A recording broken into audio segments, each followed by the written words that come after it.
They said I was trespassing, on the porch I built myself.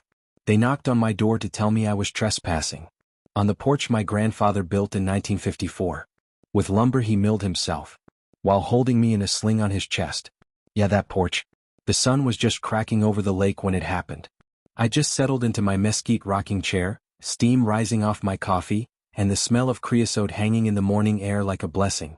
Ranger, the dog not the truck, was stretched out at my feet. We were watching base surface near the dock when I heard the tires crunch. A white golf cart. 2 people in polos. Clipboards. HOA species. I already knew what was coming. I just didn't expect it to be this stupid. Mr. Harrison, said the taller one.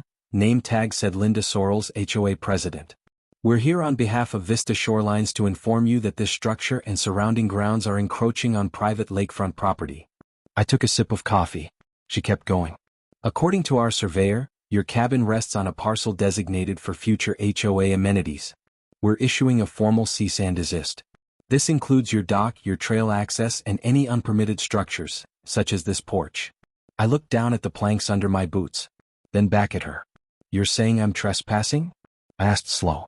Yes, she replied with that tight customer service smile. We appreciate your cooperation in vacating the area before legal action becomes necessary. I nodded, calmly, finished my coffee. Then I stood and said, you're standing on my septic field. Might want to move before the pressure valve kicks on. They left in a hurry. Clipboards flapping like wings. I've dealt with bureaucrats before. I used to be a civil engineer, roads, drainage, property lines. People in HOA polos make big noises when they think everyone else forgot how to read a land deed. Unfortunately for them, I never forgot.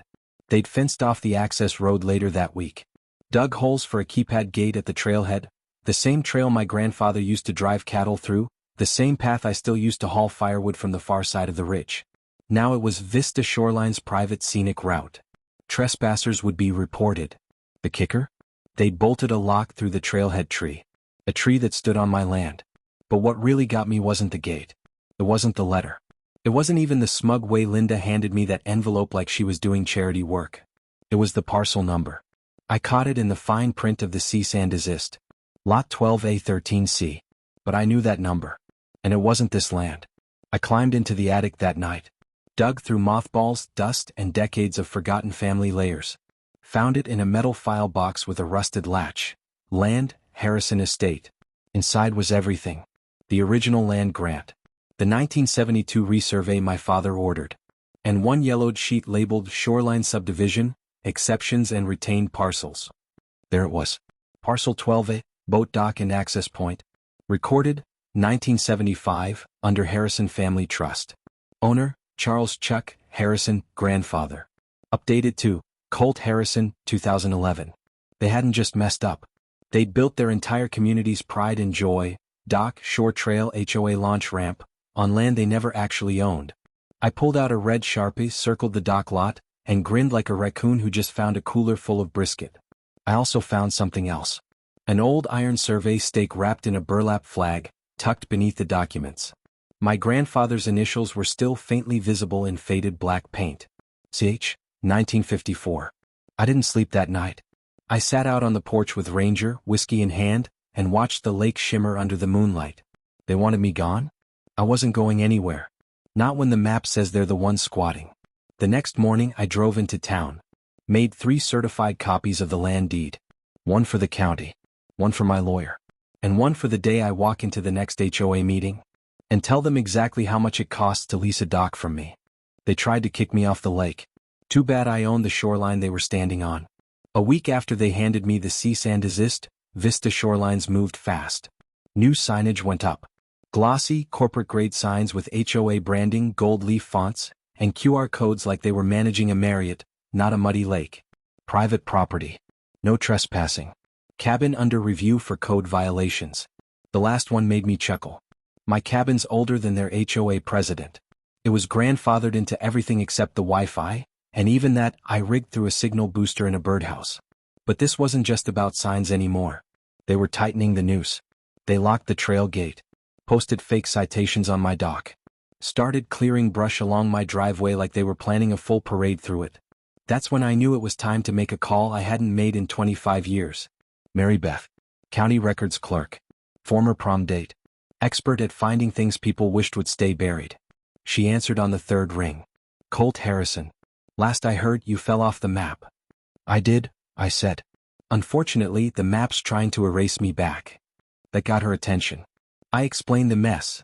The bogus eviction threat, the parcel number mismatch, and the HOA's sudden obsession with my boat dock. I think your name's still on a shoreline parcel the developer forgot to transfer, I told her. Maybe more than one. There was a pause. Then, come by the county archive. I'll pull everything. By noon, we were elbow deep in plat books, land transfer logs, and a few coffee rings older than both of us. She clicked through digital overlays on a dusty monitor and frowned. Oh wow, she said, spinning the screen toward me. You're not just on that dock parcel, Colt. You're on 4. The entire curve from marker 12A to 12D. Boat launch. Trail bend. Half of their scenic overlook. All of it. I stared at the map. They built a luxury HOA on my family's shoreline, and never paid for the land. Let me guess, I said. They filed a blanket claim based on a misdrawn boundary. Mary Beth nodded. And no one at the county caught it. You've had legal title this whole time. Their title company? Didn't even pull your grandfather's original grant. I leaned back in the metal chair and exhaled through my nose. This wasn't trespassing. This was corporate theft by laziness. HOA didn't take it well. By the following Monday, I started hearing whispers. Literally. He's bluffing. He printed that deed at Kinko's. He's trying to extort the HOA for lake rights. Cute. They weren't scared of me. They were scared I had receipts. So I gave them a few more. First, I installed 3 trail cams, disguised as birdhouses, along the fence line and near the dock. Within 48 hours, I caught 2 HOA board members cutting limbs on my side of the tree line and staking a brand new sign into my shoreline that read, Vista Dock, members only. Then came the cherry on top. I found Roger. Retired land surveyor. Wore BOLO ties and still carried a compass instead of a phone. Used to fish with my dad back in the day. When I showed him the HOA parcel map, he snorted. They didn't even align their utility easement. These clowns GPS'd over a topo curve like it was Minecraft. He and I spent 3 days walking the shoreline, checking pins and pulling GPS data. What he gave me at the end was better than gold. A full-color 3D terrain overlay. With my name stamped on every inch of their precious boardwalk and boat launch. I was still admiring the printout when the email hit. Subject: Notice of eviction, 30-day compliance required. Body: Mr. Harrison, your continued occupancy of the lakeside property is in direct violation of Vista Shoreline's community regulations. Please be advised demolition and removal of unpermitted structures will commence unless vacated by date. They were giving me 30 days to leave. From land I owned. That their lawyers forgot to research. To demolish a cabin built by hand when Eisenhower was in office. I leaned back in my chair, smiling like a man who just found out the mosquito that bit him now has to pay rent. I walked to the file cabinet. Pulled the folder. Labeled it in red Sharpie. I set it gently on the table. Ranger, my dog, watched from the floor like he already knew. 30 days? I didn't need 30. I only needed 1 HOA meeting to flip this script. And it was already on the calendar. They gave me 30 days to leave. I gave them 30 days to vacate the dock. That email about evicting me? That wasn't just a threat. It was a gift, because nothing clarifies a fight like paperwork with a deadline. They thought they were the only ones who could write up land plans, slap on signatures, and claim ownership like it was a bake sale raffle. They forgot I was a civil engineer. And I read deeds the way most folks read Bible verses. The very next morning, I made a quiet drive into the next county, 3 towns over, where the original developers of Vista Shorelines had filed their bankruptcy paperwork back in '08. You learn things when you keep maps in your attic and friends in county buildings. Tucked inside a foreclosure folder was a record most people missed. An unclaimed strip of land running right through the back entrance of the HOA. It was dusty, narrow, and didn't look like much, but it was the only paved road that fed into Vista Shorelines. Turns out, the road was originally zoned for utility and logging access, and never properly transferred when the HOA bought their parcels. No one paid taxes on it for 3 years. So I did. $9,120 later, it was mine. I filed the purchase under a new holding company, Dockside Holdings LLC. Then I walked into the zoning office with a fresh haircut and a file folder. Hey Mary Beth, I said with a grin. She grinned back. You here to stir up another hornet's nest? Not stir, I said. Just reroute. We reclassified the road as a private land easement, not public. Which meant I could now restrict access, or more interestingly charge for it. You'd be amazed what you can do with a tiny little road when people forget to check where their tires are sitting. Back home I got to work. First, I drafted a cease and desist to Vista Shoreline siting. Unauthorized use of privately held shoreline, slander regarding squatter claims, property damage to trees and dock signage, and trespassing on protected lots 12A, 12D. Then I included a fun little line at the bottom. Until verified ownership is resolved, all physical access to the dock and adjoining roadways is suspended under private title enforcement. I mailed it, certified, with a smiley face sticker on the envelope. Next, Mary Beth helped me push through a permit freeze on all HOA dock maintenance, landscaping and access improvements. Just enough legal grit to stall their precious summer upgrades. I installed 4 signs across the newly acquired entrance road. Black letters. Metal stakes. Private property. Access by Harrison family approval only. Trespassers will be told. Then I installed 2 motion sensor cameras and, just for flair, an old-fashioned wooden toll box at the road entrance. It didn't even work, but it sure looked like it did.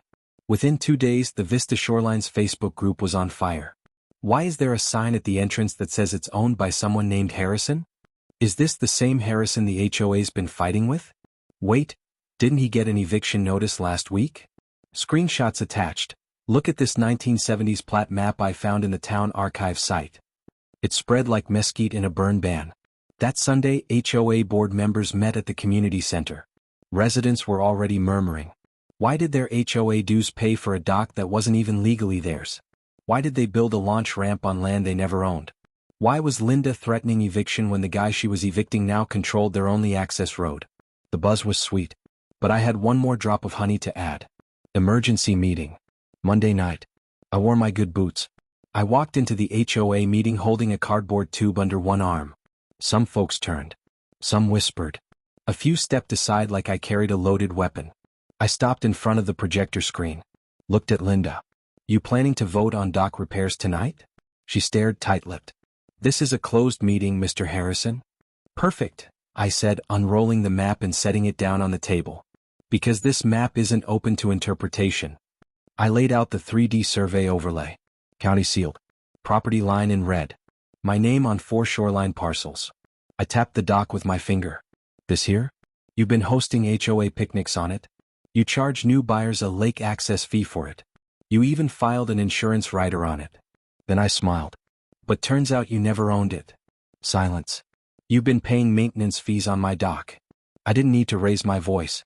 The map did it for me. Linda tried to speak, but her own board started muttering.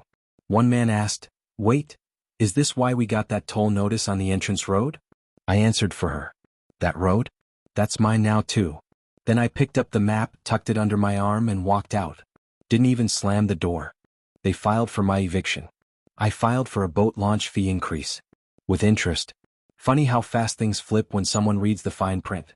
The courthouse smelled like paper and old carpet. I sat at the defense table in a collared shirt for the first time in months, boots polished, map tube resting beside me like a sheathed weapon. Across from me, Linda Sorrells, HOA president. Face like a cracked porcelain doll. Hair sprayed stiff. Her lawyer shuffled papers like he thought he could make them disappear by speed alone. The judge entered. I stood. So did half the gallery, most of them HOA members who had suddenly developed a strong interest in land law. First I submitted the deeds. Originals and county-certified copies. One for each parcel from 12A to 12D. Then came the GPS-aligned overlays. Full color. Notarized. Each one showing how Vista Shorelines had built their pride and joy, a dock, a trail and a community gate, on Harrison soil. Then I played the footage. Trail cam clips of HOA board members hammering in signs. One showing them trimming branches on my land. Another showing a contractor using a leaf blower on the dock, right under a private property sign they'd yanked off and thrown into the lake. The judge took notes silently. Face like stone. And then, it was Casey's turn. She walked up like she owned the floor. Her heels clicked once. Twice. Then she turned toward the judge and said, "Your Honor, we've obtained copies of the Vista Shorelines HOA's original formation documents. Inside them, filed with the county, is a plat map with a forged boundary claim. It removes Mr. Harrison's parcels without any formal acquisition or documentation. That's fraud. She dropped a photocopy on the clerk's desk like a grenade. The room went dead silent. Linda's lawyer sputtered something about clerical ambiguity. Casey cut in. Clerical ambiguity doesn't get you $300 in HOA dues for a dock you don't own. The judge looked over his glasses. This court finds that Mr. Harrison's ownership of parcels 12A through 12D is legally sound and pre-existing. Furthermore, Vista Shoreline's HOA has acted in bad faith by issuing fraudulent notices and obstructing access to his property. His voice didn't rise, but every word carried like a hammer strike. He continued. Vista Shoreline's HOA is hereby ordered to remove all physical gates, signs, and obstructions from Mr. Harrison's property within 14 days. Pay $50,000 in damages and legal reimbursement.